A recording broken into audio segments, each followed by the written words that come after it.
술집에 경찰과 취재진이 들이닥치자 남성 손님들과 여성 접객원들이 황급히 고개를 숙입니다. 지난 1990년 밀실 영업 단속에 나선 경찰과 동행 취재에 나선 KBS 취재진에 포착된 손님은 검사들이었습니다.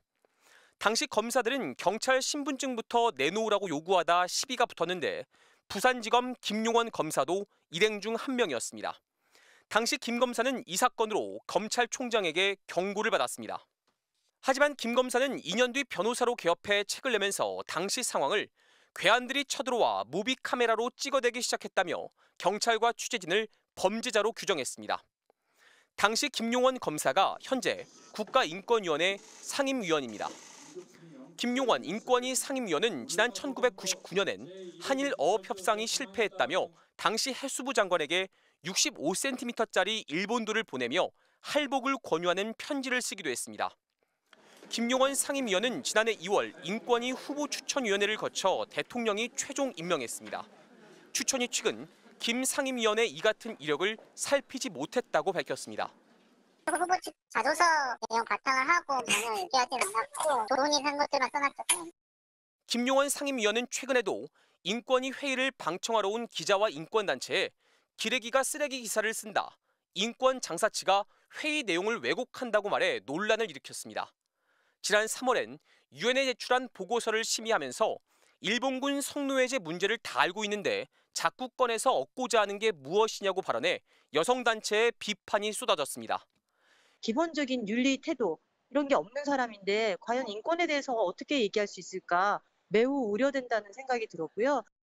김 상임위원은 이 같은 논란에 대해 술집에서 여성 접객원들이 몇 명 앉아 술 시중 드는 게 무슨 단속 대상이냐며 술집 사건 이후 수사 잘했다고 해외 연수도 하고 다음해에 승진도 했다고 밝혔습니다.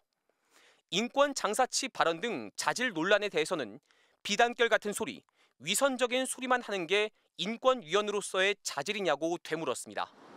인권단체 58곳은 공동 성명을 내고 김용원 상임위원의 인권 침해를 국제인권기구에 알리겠다며 김 위원의 사퇴를 촉구했습니다.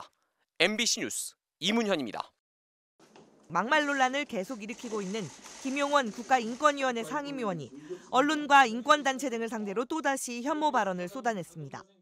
김 의원은 어제 인권위 상임위원회에 앞서 의사진행 발언을 통해 기레기들이 들어와서 방청하고 쓰레기 기사를 써왔다. 이런 상황에서 방청을 허용할 이유가 있냐며 회의를 비공개로 진행하자고 주장한 것으로 알려졌습니다. 이어 김 의원은 인권 장사치들도 방청하고 회의 내용을 왜곡하고 인권단체가 무분별하게 인권위원회 사퇴를 요구하는 작태가 벌어진다며 기레기와 인권 장사치는 위원장 편이라고 주장했습니다. 특히 김 의원은 한겨레 경향에서 아무리 써봐도 다른 언론에서 받아주지 않는 것을 위안으로 삼는다며 특정 언론사명을 언급하면서 이들의 보도를 조롱하는 취지로 말한 것으로 전해졌습니다. 이날 일부 언론사 기자들과 인권단체 소속 변호사, 금속노조 관계자 등이 방청을 기다리고 있던 상황이었습니다.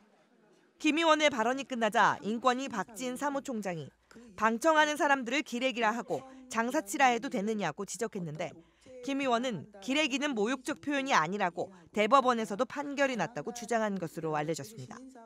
김 의원의 강력한 요구로 방청 허용 금지건이 표결에 붙여졌지만 2대2로 부결돼 방청이 진행된 것으로 확인됐습니다. 한겨레에 따르면 김 의원은 지난 3월 인권위 상임위원회에서도 송두환 위원장이 자신의 발언을 제지하자 당신보다 법조 경력으로 치면 내가 몇 년 선배다. 버릇없이 굴지 말라고 호통친 것으로 알려졌습니다.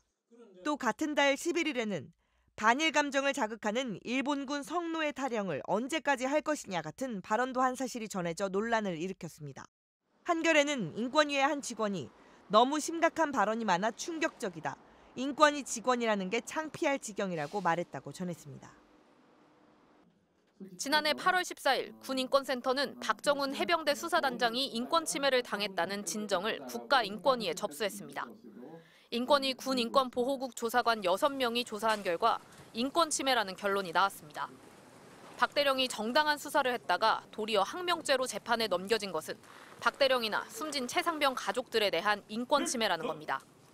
인권위 조사관들은 국방부 장관과 해병대 사령관이 경찰의 수사자료 인첩을 보류하라고 지시할 권한이 없다고 판단했습니다. 구체적 사건에 대한 지휘권을 인정한다면 부대장의 뜻대로 군 수사와 재판이 좌우됐던 과거가 반복될 수 있다고 했습니다. 혐의자는 특정하지 말고 기록만 정리해서 보내라는 지시도 수사 활동의 부당한 외압으로 볼 수 있다고 했습니다.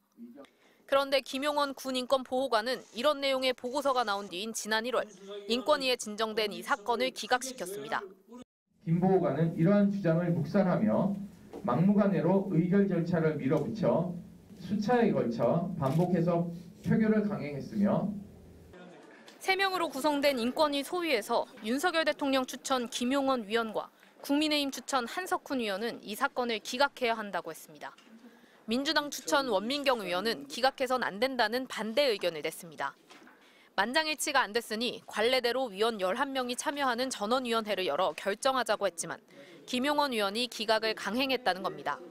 기각 의견을 밝힌 분들은 오히려 박정훈 대령의 항명 혐의를 인정한 것인 바 군인 인권이 사각지대가 되어서는 안 된다는 시대적 요구를 저버린 것입니다. 이에 대해 김용원 위원은 보고서 내용은 참고 자료일 뿐 결정은 위원들이 하는 거라고 말했습니다.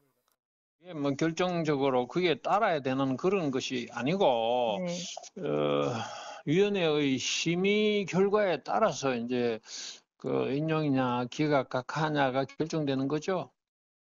군인권센터는 김 보호관에 대해 직권남용 혐의로 공수처에 수사 의뢰했습니다. MBC 뉴스 조희영입니다.